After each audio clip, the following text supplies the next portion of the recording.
बाबा का ढाबा। शहर के घंटाघर के पास एक बूढ़ा बूढ़ी एक छोटा सा ढाबा चलाते थे। दोनों एक दूसरे का सहारा थे और किसी तरह अपना पेट पाल रहे थे, लेकिन महंगाई ने उनका जीना मुश्किल कर दिया था। आज सुबह से सिर्फ 2 ग्राहक आए हैं और शाम के 5 बज गए हैं। कुछ समझ में नहीं आ रहा कि क्या करें। वो सब कह रहे हैं कि बाजार में मंदी आ गई है, इसीलिए सबकी गिराई नहीं चल रही। अरे बुढ़ापे में पैसों के लिए इतनी मगजमारी करनी पड़ रही है। अभी तो हाथ पैर चल रहे हैं तो काम धाम हो जाता है, बिस्तर पर आ गए तो पता नहीं कैसे चलेगा। बेटा बेटी सब छोड़ के चले गए हमको, बस गरीबी ने नहीं छोड़ा। भगवान के घर देर है अंधेर नहीं, सुनते सुनते हमारी आंखों में अंधेरा छा गया। कल भी बचा हुआ खाना कुत्तों को देना पड़ा था, आज भी यही करना पड़ेगा। रोज की तरह आज भी ग्राहकी नहीं हुई थी। रात को बाबा और अम्मा सड़क किनारे बने अपने ढाबे में ही सो जाते हैं। अगले दिन सुबह सुबह ही एक ग्राहक आ जाता है। बाबा जरा एक चाय और एक कचौरी तो देना।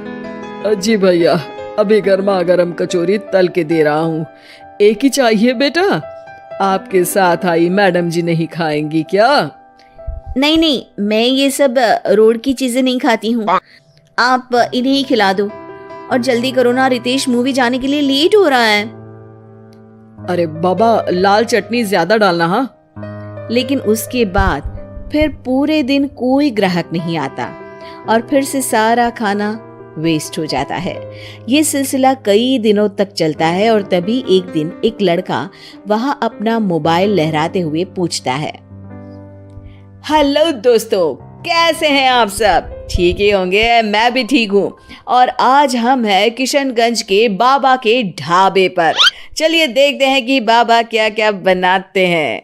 बाबा, तो आज क्या खास बनाया है आपने? अरे भैया जी, आज ये समोसे बनाए हैं, कितने बांध दूं आपको?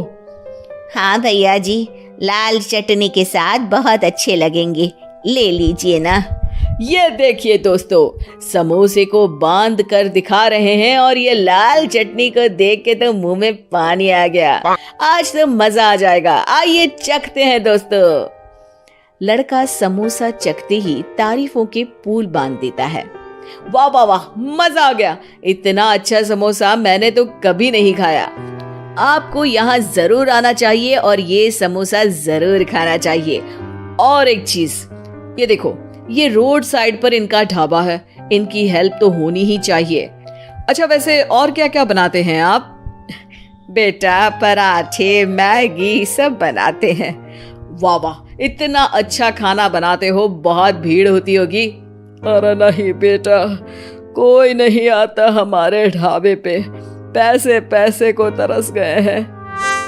अरे आप रो क्यों रही हैं? रोइए मत, क्या हो गया है?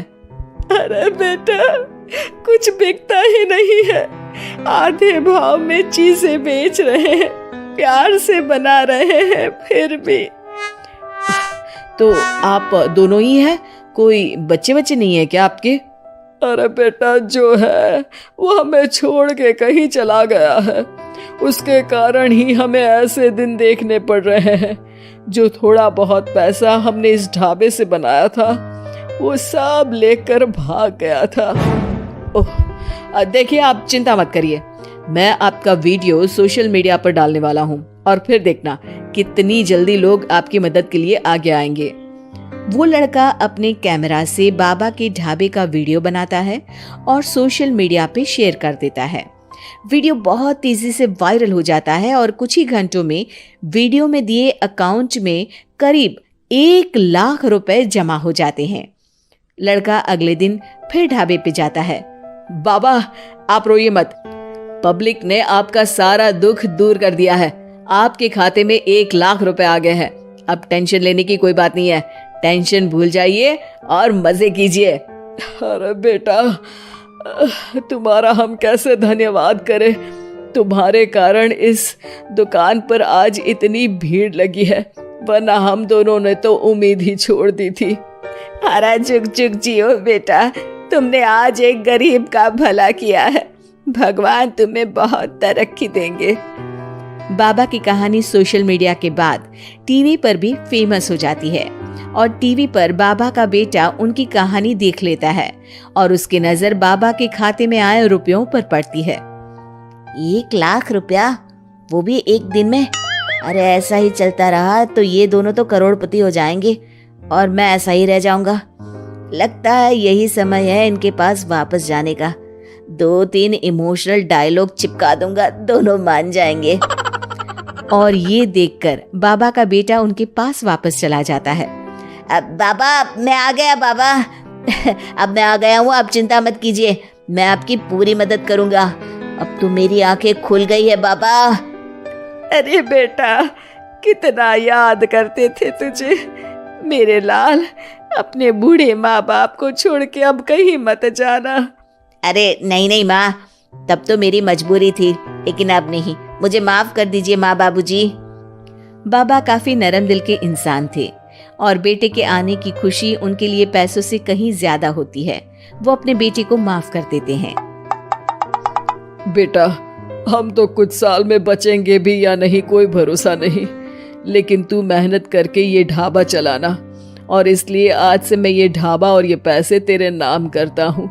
अब हमारी तो उम्र हो गई है, अब तू काम करना और हम घर बैठकर खाएंगे। ये कहकर बाबा सारा पैसा अपने बेटे को दे देते हैं और आराम से अपनी पत्नी को लेकर अपने पुराने घर चले जाते हैं। ढाबे पर काफी भीड़ बढ़ती है। कुछ दिन में ही बेटा काफी पैसे कमा लेता है। एक दिन जब व्लॉगर लड़का वहां पहुंचता है तो देखता है ढाबा बंद है। वो बाबा के पास जाता है। अरे बाबा, आपने अपना ढाबा क्यों बंद कर दिया? ढाबा बंद नहीं तो? वो लोग वहां जाते हैं तो पड़ोसी बताते हैं कि ढाबा तो पिछले 4 दिन से खुला ही नहीं। बाबा ढाबे को अपने पास रखी चाबी से खोलते हैं तो देखते हैं कि ढाबे में एक बर्तन तक नहीं है। बाबा सर पकड़कर बैठ जाते हैं। हमारे बेटे ने हमें फिर से बर्बाद कर दिया। पर हमारे पास तो वापस बर्तन खरीदने तक के पैसे नहीं है। बर्तन भी बेचकर खा गया होगा नालायक। बाबा आप चिंता मत करो, आप काफी फेमस हो, लोग फिर से आपकी मदद कर देंगे। बस इस बार अपने बेटे को दूर रखना ढाबे से।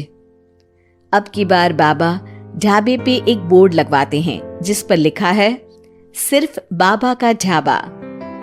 ये सिर्फ क्यों लिखवाया है जी? ताकि अपने बेटे को पता चले कि ये सिर्फ उसके बाबा का है, उसके लिए अब यहाँ कोई जगह नहीं।